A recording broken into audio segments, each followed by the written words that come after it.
খালেদা জিয়া কি ভারতে যায় নাই? জিয়াউর রহমান কি যায় নাই?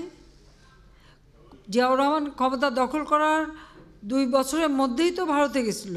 77 সাল ডিসেম্বরে জিয়াউর রহমান যায় ভারতে। কেন গেছিল?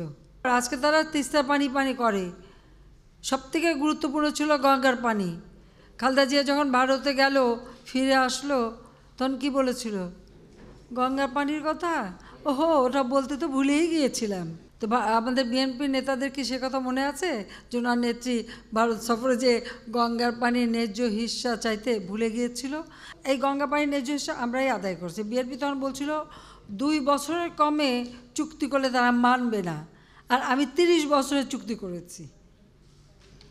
কিন্তু আমরা যেটা করি আমার দেশের স্বার্থের জন্য করি, ব্যক্তি স্বার্থের জন্য না। যারা মুচলেকা দেয় আমি সে দলের না। আর কারো কাছে চাওয়ার অভ্যাস আমার একটু কম, দেওয়ার অভ্যাস বেশি। আমরা ভারতকে যে দিয়েছি সেটা ভারত সারা জীবন মনে রাখবে। প্রতিদিনের বোমাবাজি, গুলি, মানুষ, আমরা কিন্তু তাদের শান্তি ফিরিয়ে দিয়েছি, এটা তাদের মনে রাখতে হবে।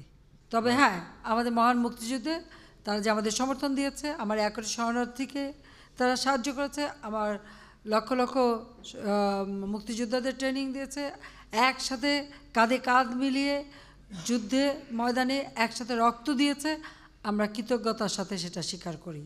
একটা প্রতিবেশী দেশের সঙ্গে অনেক সমস্যা থাকতে পারে, কিন্তু সেই সমস্যার কথা তুলে কোনো তিক্ততা সৃষ্টি করা এটা আমার স্বভাবও না, ইচ্ছাও না।